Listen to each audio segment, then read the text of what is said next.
It is Friday, August 5th, 2022. This is another edition of Baseball Today. Trevor Plouffe is not here. He is busy. So you know who wanted to be here? My man, Joez McFly. I am Chris Rose. We have producer Rob. We have intern Alden, intern Sam helping out as well. Hope everybody's doing okay. Now, Joez is actually playing as we're doing another blitzball battle, which is really fun. You are on team Pinstripe Strong, yes, with your buddy Lou Dab, yes, who you grew up with, right? You got yes, best buddies, best buds. Okay, grew up and we're playing. We played high school ball together, and he was good. He was a shortstop. He played Division III at Farmington, right? Farmingdale, yeah, Farmingdale. University, yep. So, and you were what? I ended up going to Dominican Republic to play. And I probably should have just went to college, maybe. College was a little expensive, for me. Yeah. Okay. So you I didn't know you played in the DR. I did. I played for a little bit. That's when I actually found out that I wasn't going to make it in baseball because they had 16-year-olds throwing faster than anything I've seen over here. So what you were an outfielder? I was an outfielder. They tried me out of different positions out there. They even had me play some first base. There you go. That's what I could have seen. Some stuff. So that's what they were trying to get me to do out there. Who was the best player you played against? Did make it?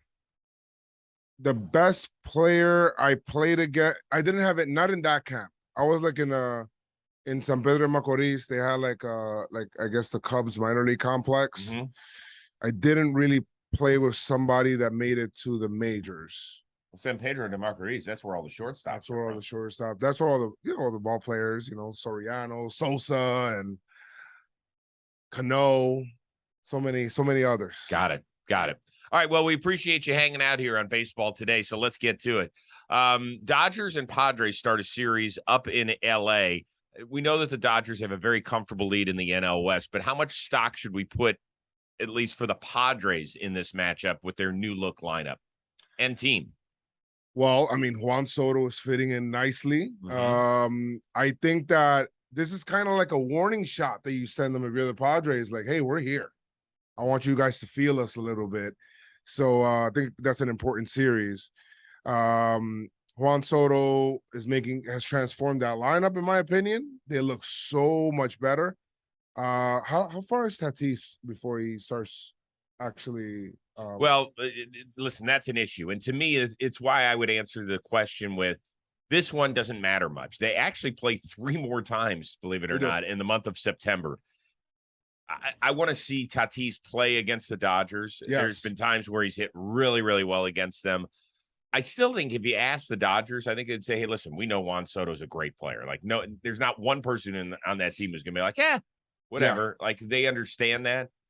But the Dodgers aren't scared of anybody. Now, do things change because of what happened yesterday out in San Francisco with Clayton Kershaw leaving the game? Yes. Remember, Walker Buehler is just starting to throw a little bit. We know that Dustin May is like in the middle of his rehab. He's coming back. He's close.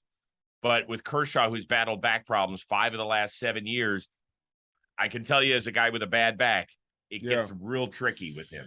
Flared up. I left after 4, right? I believe. And this is why I didn't mind. If you remember earlier in the year where Roberts took him out in the middle of like the perfect game, right? I didn't mind that because you don't want stuff like this happening. It happened anyway, but it was really early in the year. Hopefully it's good because Kershaw's special when he's on. And he's been great this year. He's been great this year. So they're going to need him. So hopefully it's precautionary and get that out of there and maybe he makes his next start. Yeah, but to kind of put a period on this whole thing, and they are going to check out Kershaw today. They'll evaluate him, and I'm sure we'll have word some point before the game what we're looking at there. I would say enjoy the series for what it is, which could be really entertaining, even if the Padres end up sweeping, which I don't think they will. I personally won't put much stock in it. It's a series in August. The Dodgers have been phenomenal since the All-Star, actually since the month of July started, actually all year, let's be honest.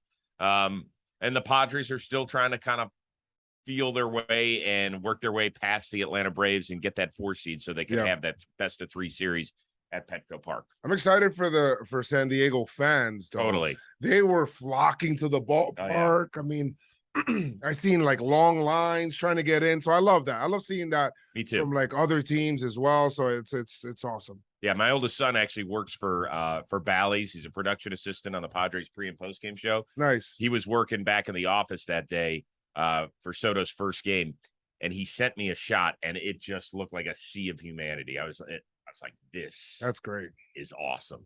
That's good. Really, really good. Okay, this is not really good because Miguel Cabrera admitted on Thursday, he said, quote, "I do not feel well right now. I'm trying to do whatever I can to go out there and play, but I don't feel really good right now." Let's remember he has another year left on his contract. How worried are you, though, that this could be it for Miguel Cabrera? I'm starting to really worry about that. It's starting to feel more on, sometimes you just can't play. It takes a lot for players to get into, depending on what ailments they have. I mean, I've seen it happen to Dom Mattingly where he wanted to play. It's just the process of getting ready to play ended up being too much for him. And Miggy Cabrera has had a great career. It's just maybe he's feeling like it's too much work for him to get ready, to get the old body fired up. He's still young in like relatively human life terms, but in baseball terms, he's ancient. So worried about that, that he won't be able to at least finish. I know he wants to at least finish the season, but yeah, I mean, who knows how much more he's going to play? It sounds like it's knee pain. Yeah. Now people will look at the contract and they'll say, Chris Joez, the guy is scheduled to make $32 million. Wheel your ass out there. Right. Play the guessing game. How much money do you think that Miguel Cabrera has made so far in his career? Just give me a guess. I think he's made like around 250. No, wait. His last contract was, I think he made about 270. 270. You're 100 million light. 368. That does not include the 32. There'd be part of me that wants to play next year just to get to 400 even, call it a day. Like that's a nice round number. He's gotten the 3,000 hits, he's gotten the 500 homers. Let's get the 400 million on top of it. I have always loved Miguel Cabrera. I've loved watching him hit. I think that he has set up pitchers almost better than anybody I've ever watched. Yeah. He's been such a joy. I think, especially over the last 10 years, his interactions with the fans, his ability to connect with younger generations has been elite. It's been fun. It's kept him young and vibrant as well. I hate it when guys feel like it's a job.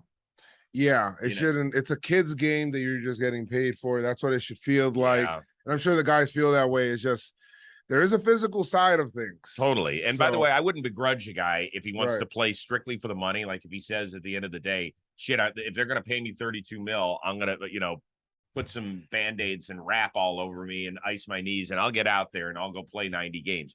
Now, is his pride going to allow him to do that?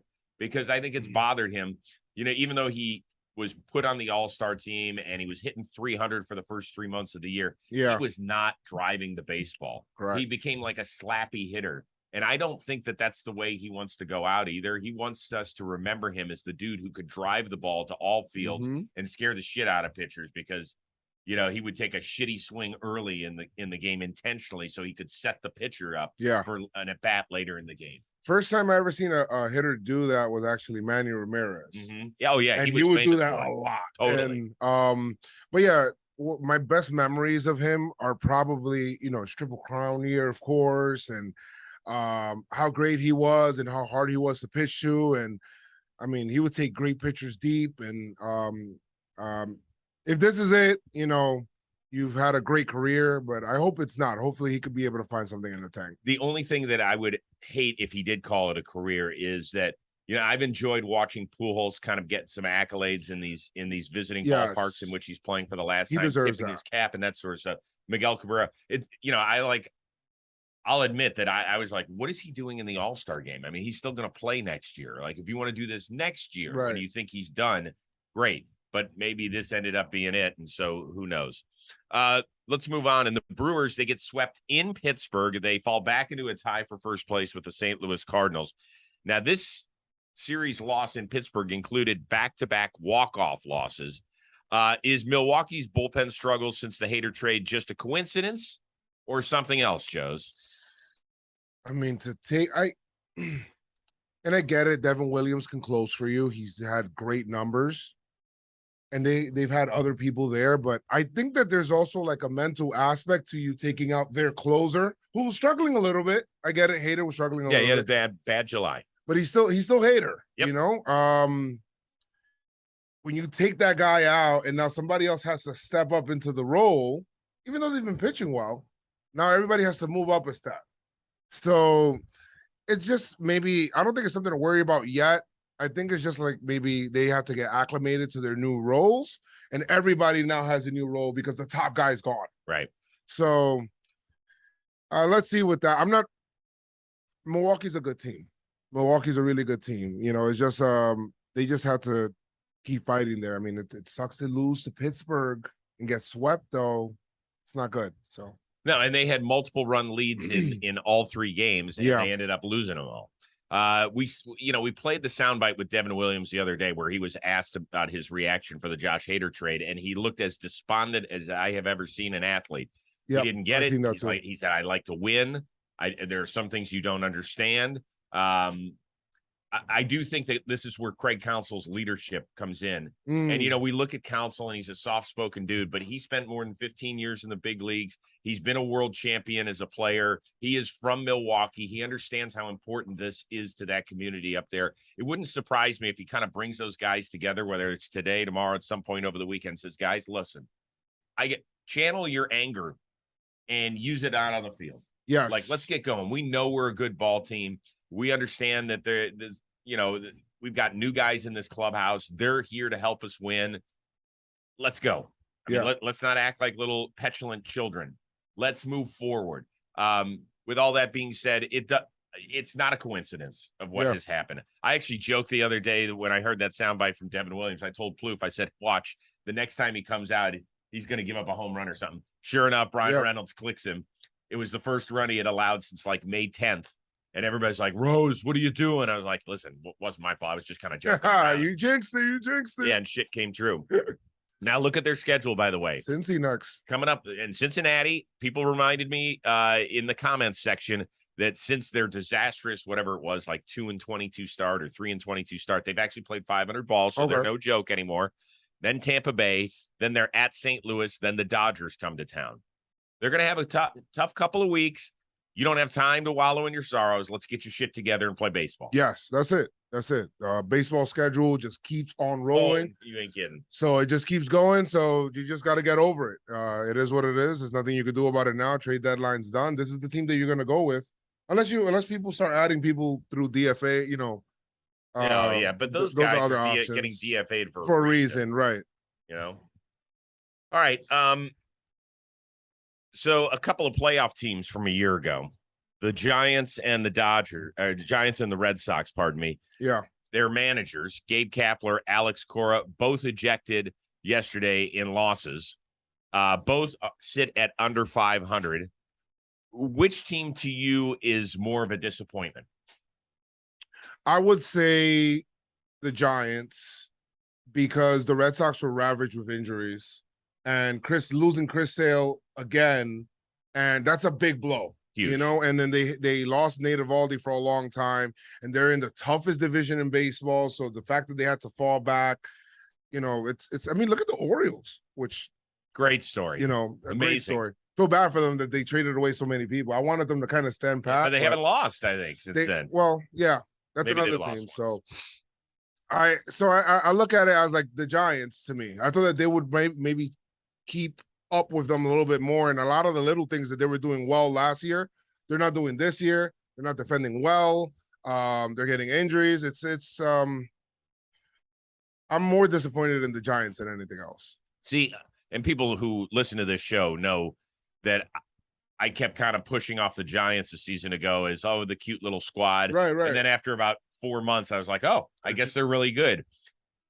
I think it all aligned a season ago because they had such a veteran team. Buster Posey, he didn't revert back to his MVP form, but he was damn good and a huge bat in the middle of that lineup, in addition to guiding that entire pitching staff. Leadership too. Yeah, huge. Brandon Crawford was a top 5 MVP guy. Belt, really hit for power and was there more times than not. Their outfield somehow came together, right? Late night Lamont, Yastrzemski put up some good stuff. Darren Ruff did some great things for them. So it just all seemingly came together for them at the right time. But I did not pick them to make the playoffs this year. I just didn't think that they could repeat. And I wasn't even talking about 107 wins. I didn't think that they could get to 90 wins.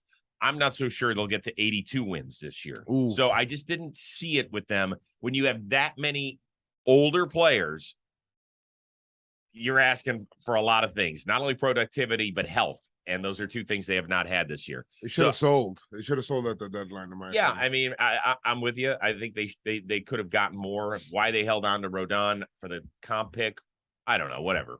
So my answer is the Boston Red Sox. I understand the sales situation, but they never quite figured out the back end of the bullpen. That's on Chaim Bloom. That lineup still should be good enough to produce. That's true. And I know that they missed Kike. It feels like he's missed half the season this year, and he's been a spark plug for them. But tell me who's got a better 2, 3, 4, not a lot of teams, some, but not a lot of teams than Devers, Bogarts, and JD. Yeah, I mean, it's not for a while. They were all hitting like 3, 4. Oh my God. And JD hasn't really hit for too much power this year, so that's kind of like another thing. And neither has Xander. So I guess they're both disappointments, but see, I'm not disappointed in the Giants. Yeah. I mean, I'm not going to be shocked if they finish right around 500. I know that's huge. I mean, think of that. That's 20. If they finish at 500, that's 26 games fewer that they will have won this year. It's really hard for teams to sustain excellence on a year-to-year basis. Well, particularly when your farm system is not deep. Right. And those guys, they gave Joey Bart a chance. I'm sure they're sitting here scratching their heads saying, what do we do? Do we keep putting him out there and just say, well, screw it. We'll go with it. And he'll be a no-hit, maybe good defensive catcher. Or are they going to have to make a move in the offseason? I think they've got a lot of questions because they don't have a lot of young guys that are coming up and wowing us. It's a lot of veterans that they're trying to piece a whole team together. And I think Farhan's got some interesting decisions after this year. We'll see. Yep. We'll see. All right. Finally, baseball announced there's going to be yet another London series next year, Cubs and Cards. Does that do anything for you? Do we do Joe's goes to London? I would love to go to London. I thought I heard France that maybe Yankees and Red Sox were thinking, or Yankees and Dodgers were thinking about France. So I would love to see that. Oh, so you're holding out for that one? I might hold on for that one, but London it felt like arena baseball. It felt weird. It did. I liked it. It was a lot of offense, and it seemed like there was some excited people there. Do you like the games where we're about to have the Field of Dreams game coming up between the Reds and the Cubs? We have the Little League World Series game. Mm-hmm. Do you like those kind of one-offs? It feels like events, which is good. I'm just thinking. I always think about schedule-wise for the team because the schedule is already and it's already built into the schedule, and that's probably why this year something like this did not happen. So I'm always thinking about schedule and travel, but the players love it anyway, just going over somewhere different. Yeah, listen, is it a challenge? You have to fly from St. Louis to London. That's not like taking an Uber 8 miles. Right. It is a challenge. They have to make sure they build in plenty of time, travel each way, make sure the guys' bodies are adjusted. We sit here as fans, you're like, oh, fuck, come on, just get on a plane. It's shit. It's a huge plane. How much can it do? It's a long season for these guys. Flights, and they're landing at 3 and 4 a.m. I'm not sitting here saying, go wallow in their sorrows, but it is a challenge physically and mentally for them to do 162 games. But I am all in favor of trying these new things, trying these games. I love the venues. I'm a huge fan of the Field of Dreams game. I'm a huge fan of the Little League World Series games. I just think they're fun. I would love to see them keep doing it, try and find new places to go, new parts of the country, and even outside of here to explore. I love the game down in Puerto Rico a Yeah. bunch of years ago between the then Indians and the Twins. I loved back in I think it was 2003 where the Yankees went to Japan and they opened the season against the Rays, and that was like Hideki Matsui's first game over there. And then I remember that. So I love games like that where they travel because it feels like it's different. That the only hard thing about that is thing. the time zone thing. The time like zone. I want to be able to watch it. Yeah. So if I got to wake up at 2 a.m. for a baseball game, I'm not big on that part. The rest of it, I love. Bring back the tape delay, Chris. Tape delay. Like they used to tape delay the NBA finals. Here we go. It's 11:30 p.m. Why are they tipping a game so late? Oh, man. So I think we make the push for Joe's Goes for this. Leaves. I would love to go to London. Have you been over there? Never been to London. I haven't been a lot of places, Chris. Okay, let's stamp that passport, brother. Yes, that's why Joe's Goes is like a cool thing. I'm in on it. I love Let's go. shit, dude. With that. Could you imagine if you won the 50-50 raffle over in London? Well, they have those, but I'll play. I mean, gonna we'll be- figure it out. It's going to be in pounds. We'll have to have a long talk Okay. about it. Yeah. All right, so what do you have coming up on John Boy Media? What's new with you? Anything? What do we got? Today we're doing Blitzball. This Sunday I'm doing Pinstripe Strong, which is we're going to be breaking down the Yankee series. And then They got a fun one in St. Louis this weekend. They do. That's the only reason I'm not there in St. Louis. Next year I'll probably go to St. Louis because now there's going to be like an even schedule, right? There's supposed to be so what happens is you'll play every team, but it'll be every other year. It's not a home and road in the same season. It's home or road. Okay. And then it flips the next season. I'll wait until the schedule By comes the way, out. you do not want I love St. Louis. Yes. Great people, really fun, great little downtown area. You don't want to be there in August. Oh, really? It's so fucking hot in Missouri. Yeah. You're like, oh my God. You think it's hot in this warehouse? Yeah. Yeah, this is like air conditioning compared to what's going on there in St. Louis, Kansas City. It ain't fun. All right, so you got that. Let's see. Latest episode of the Rose Rotation with Miguel Rojas is out. Yes. You'll always feel like a better human being once you're done listening to him. And then I was able to tape a special Rose Rotation from this very seat yesterday. It will come out on Monday with Jonathan Papelbon. Yeah, one of my favorites. Did you love booing him? I enjoyed booing him. He talked about, Rob, there was no holds barred, right? He talked about everything. Yeah. We talked about we talked about the Harper incident. We talked about the Joe West incident. We talked about whether or not he thought he was unfairly criticized as a bad teammate, whether or not he felt like he was crazy, his discussions with Terry Francona and Theo Epstein about being on the team, about his favorite teammates from over the years, about what he's doing today. Like, we hit everything. So that's coming out on Monday. He wasn't like, oh, dude, really? We're going to talk about that. He talked about everything. Super open. Yeah. That's awesome. I think that's the key, and y'all can make your own decisions about what you think of him. But it was nice to catch up with him. It had been a few years since I'd chatted with him. That is great. Yep. So we've got that. And Joez, I appreciate you hanging out here. I want you to go work on your pitching and your hitting because you're playing the first game. So go get loose. Yes. And good luck to you and Lou Dab, who's your buddy. Yes. So that'll be a blast. So get out there. You're the man for hanging out with me. Thank you so much for having me. I love baseball today. Let's go man. baseball, baby. Let's Exactly. We will see you. Thanks to producer Rob, to intern Alden, intern Sam as well, if he was helping out. We will see you Monday on Baseball Today.